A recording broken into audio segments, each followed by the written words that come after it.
Hello, everyone. I'm Angelina Mojica, certified family life educator and host of Good Morning Minutes on Facebook. Hi, I'm Danica Shea.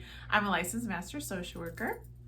And we want to welcome you back to Much Love, Much Peace, Many Blessings. So, last episode we talked about self improvement. So, what we're going to do today is take that a step further and talk about positive attitude. So, how do you continue to keep motivation going for self improvement? That's a really good question. And I think for self-improvement, attitude is everything. Mm-hmm.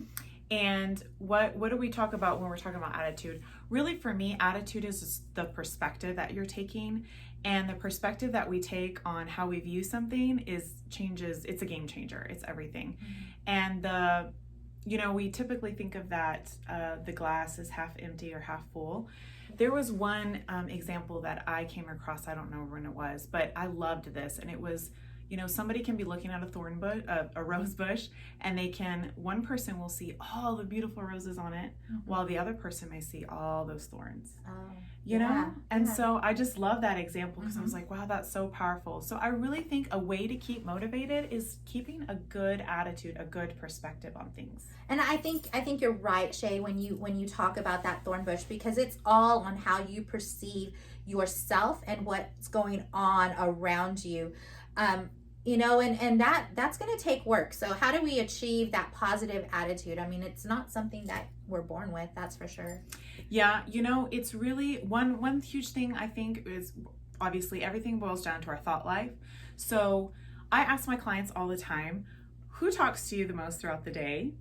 And a lot of times they'll say, oh, my spouse, or, my best friend. And I'm like, well, no, it's you. Yep. You talk to yourself the most throughout the day. What are you telling yourself? What script are you telling yourself every day, day in and day out? And you know what? We get so much on autopilot, we don't even realize the hurtful, negative things we're telling ourselves. So a lot of and we're just down on ourselves, even those side little comments of, oh God, that was so stupid, I'm so stupid, or something like that. So I think it really boils down to our thought life. And so what am I saying to myself? And doing positive affirmations that are affirming who I am and who I want to be, and repeating that. And I agree, Shay. I think, it does all start with self-talk, because, our thoughts become our actions. And when we put them into words, I can't help but go biblical on this a little bit, because words carry so much power. And so utilizing like I statements, if you use words like, hey, I have a positive attitude, therefore you're going to start believing that, you're going to start implementing those actions and steps to show that you have a positive attitude. And these using these statements and can also just have a good impact on your moods as well, because I know that when we encounter, certain situations that may cause triggers, and we'll talk about triggers here in a little bit, but even in the company that you keep as well. We talk about that frequently. Who are you surrounding yourself with? Are you surrounding yourself with people that are like-minded and think like you, that are going to encourage you, continue to help you on your growth path? Or are you encompassed with people that are just going to continue to feed that negativity in your life? And those things have an impact, wouldn't you say? Definitely. Environment is huge. Of course, I always tell people, just if you're wanting to change your life, just moving or starting over isn't going to change everything. It's the inner life that's so important.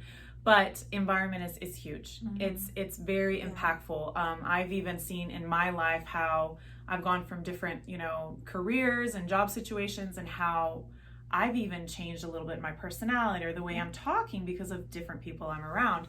So it's huge. And not just who we're hanging around with. I would also step back and evaluate, what am I reading? Mm-hmm. What am I listening to?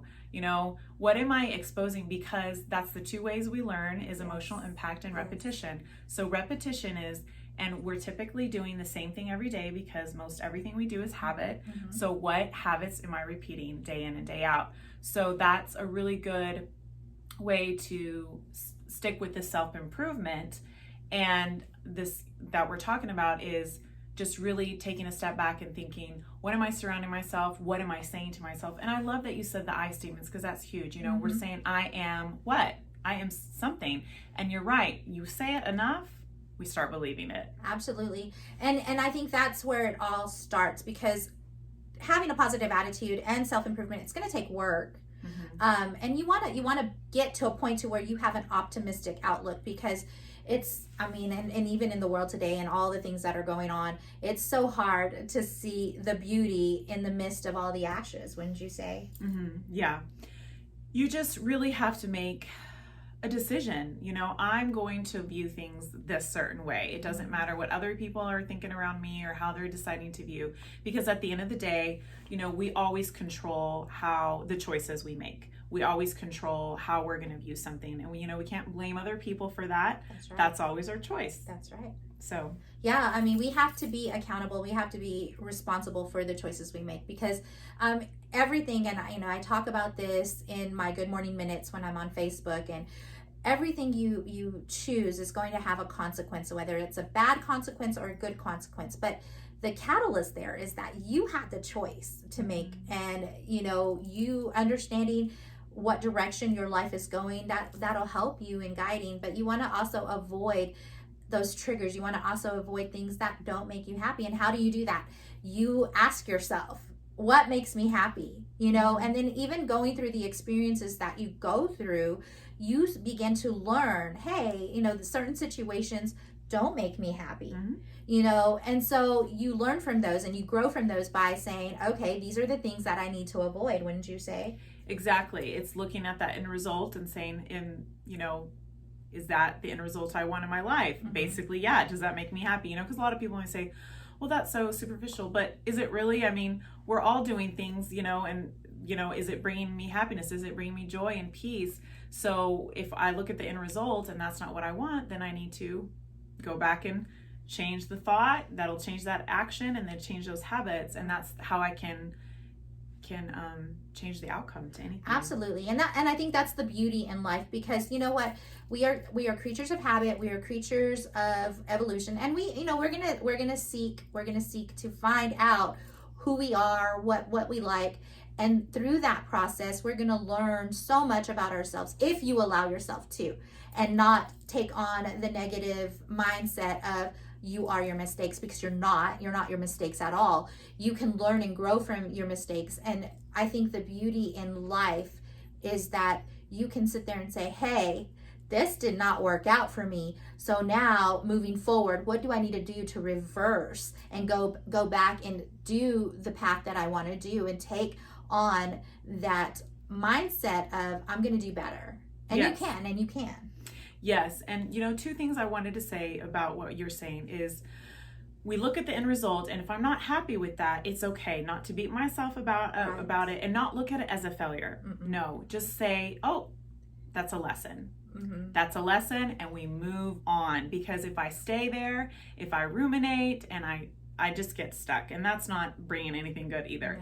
And then something I really love too is, you know, instead of saying to myself, what am I doing wrong? Or, you know, where am I going wrong? Or why is this happening to me? Instead of saying those things to myself, saying, what is a lesson in this that's happening? Whether it's a situation happening around me that maybe I'm not particularly controlling, but I can control my reaction or my response to it. And then, or it's something I'm actively doing. So what is the lesson in this? And then we move on. Absolutely. And that brings up such a good point, Shay, is what's the difference between reaction and response? You know, when you learn who you are and what triggers you and what pulls at your emotions, you are able to actually take control of how you interact with certain situations, with certain people, and the difference between the two. So a reaction is going to be very emotional driven. Yes. And it's a reaction, it's a reflex, if you would. But a response is going to allow you to put forth logic in how you proceed in a certain situation. Yes. And relationship. Exactly. Reacting is I lose control. Response is I stay in control, and I'm very aware and I'm intentional. Good. Very much so. So having a positive attitude is all about reprogramming your mind, and it's not going to happen overnight. However, implementing the small daily habits consistently over time will get you to your end results. So until next week, when we come back, we'll be talking about mindfulness.